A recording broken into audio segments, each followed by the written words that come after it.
அனைவருக்கும் காலை வணக்கம். இந்த காணொளியில் குப்தர்கள் சாம்ராஜ்யம் எப்படி தோன்றி பரவியது என்பதை பார்க்கலாம். குப்தர்கள் அறிய வேண்டுமென்றால் அவர்கள் காலத்தில் சமகாலத்தில் வாழ்ந்த இந்த இண்டோசியாத்தின் என்றவர்கள் அப்படி இந்த பாரசீக சைடிலிருந்து வந்தவர்கள் பாரசீஸு. அப்போ அவங்க நம்ம பாகிஸ்தான், ஆப்கானிஸ்தான் அப்படி அதை நோக்கி மேற்கு திசையிலிருந்து அப்படியே பெர்சியா வரை இருக்கிறார்கள்.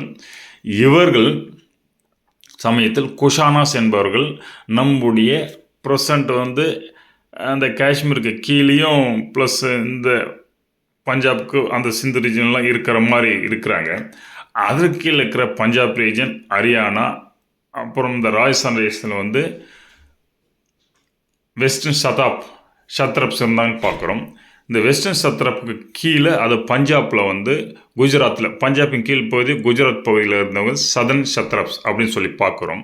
இந்த ரெட் கலர் செய்கிறதெல்லாம் இந்த குப்தர்கள் எப்படி விரிவடைந்தனர் என்பதை காமிக்கிறது. அப்போது இந்த குப்தர்கள் ஆட்சி விரிவடைவதற்கு முன்பல் பல சிற்றரசுகள் இங்கே இருந்திருக்கிறது.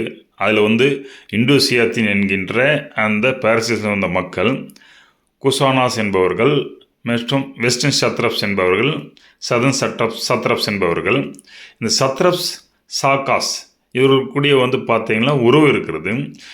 இது மேபி அவர்கள் இந்த சாகாசு கீழே குறுநில மன்னர்களாக இருந்து அப்புறம் சத்ரப்புகள் அப்படியே மாறினார்களா என்றது குறிப்பு தெரியவில்லை. இதை போன்று இன்னும் பல சிற்றரசுகள் கோட்டா, அச்சுதா, நாகாசு இப்படின்னு பல சிற்றரசுகள் இந்தியா முழுக்க இருக்கிறது. இதெல்லாம் ஒருங்கிணைக்கிறது எப்படி இந்த குப்தர்கள் விரிவடைந்தார்கள்ன்றது அப்படியே அந்த பிங்க் கலரில் ஏரியா எக்ஸ்பேண்ட் ஆகிறது நீங்கள் பார்க்குறீங்க. அப்போது இதன் கீழே இந்த நாகாஸ் கீழே வகடான்றவங்க இருக்கிறாங்க. இந்த மூல நாகலுக்கும் வகடாஸுக்கும் இடையே நல்ல உறவு தான் இருக்குது. அதுக்கப்புறம் இவங்களுக்கு சண்டை போட்டுக் கொள்ளும்போது தான் குப்தர்கள் மூல நார்களை பிடிக்கிறார்கள். அதன் பிறகு அப்படியே எக்ஸ்பேண்ட் ஆகி வாகடாவையும் பிடித்துக் கொள்கிறார்கள். கொஞ்சம் வாகடாவை பிடித்த பிறகு அவர்கள் தென்னிந்தியாவை நோக்கி வர்றதுக்கு கோதாவரி பேசினில் கீழே அப்படியே இறங்கி தென்னிந்தியாவை நோக்கி வருகிறார்கள். தென்னிந்தியாவை பிடித்தார்கள் என்று சொல்கிறார்கள். அப்போது இதில் குப்தர்கள் முதல் எங்கே இருந்தார்கள் அப்படின்றத பார்க்கலாம்.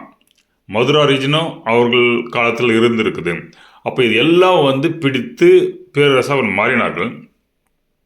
முதல்ல குப்தர்கள் ஈஸ்டர்ன் யூபி, அதாவது தற்பொழுதைய இந்த வாரணாசி இந்த நியர்பை ஏரியா தான் அது. இவர்கள் அதனுடைய தலைநகராக பிரயாக், இப்போ கும்பம் நடக்கிற பிரயாக், அதாவது லக்னோவில் தான் அவருடைய ராஜ்யத்தை குப்தர்கள் முதலில் ஆரம்பித்தனர் சிறிய பகுதியில். அப்புறம் கொஞ்சம் கொஞ்சமாக இந்த பல மன்னர்களை சிற்றரசில் வென்று அவர்கள் சாம்பிராயத்தை பெரிதுபடுத்தினார் என்பது தான் பார்க்குறீங்க. அப்படி இந்த ஈஸ்ட் சைடில் வரும்போது அதுக்கு மேலே லிச்சிஸ் என்பவர் இருக்கிறாங்க. அந்த அசாம், அதுக்கு இந்த பக்கம் நேபாளுக்கு கிழக்கு நேபாள் பகுதி, சிக்கிம் பகுதியெல்லாம் இவர்களும் வேறு யாரும் இல்லை, பல்லவர்களிலிருந்து சென்ற பிரிவினர் தான். அவங்க லேச்சிஸ்ன்னு சொல்கிறாங்க. இந்த லேச்சிஸ் இன மக்களுக்கும் இந்த குப்தர்கள் என்ன தொடர்பு அதையும் பார்க்கலாம்.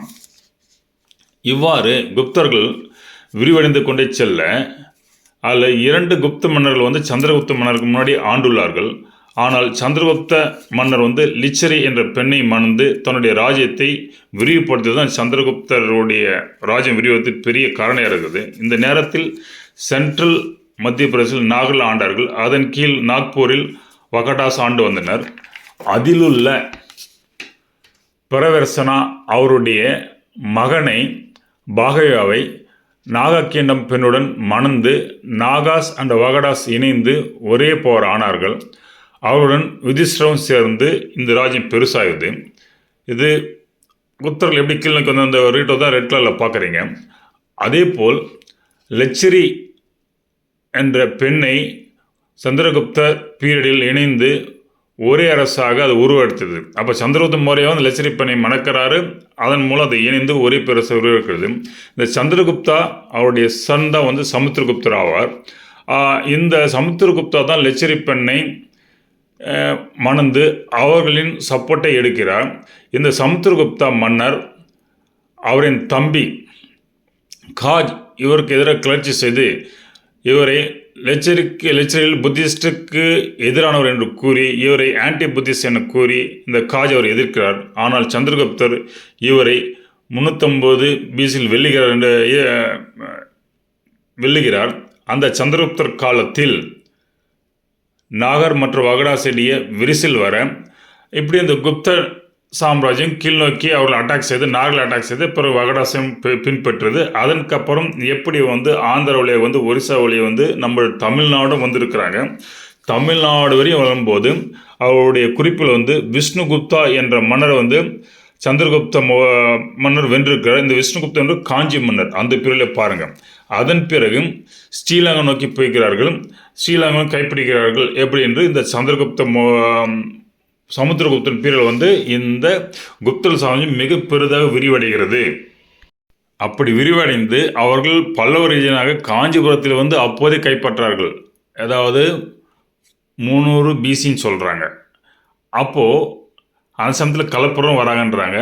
இது எப்படி செய்தார்கள் என்றால் இந்த குப்தர்கள் டைரெக்டாக இந்த தெற்கு நோக்கி வென்ற பகுதியில் அவருக்கு ஆட்சியின் கீழ் வச்சுக்கல.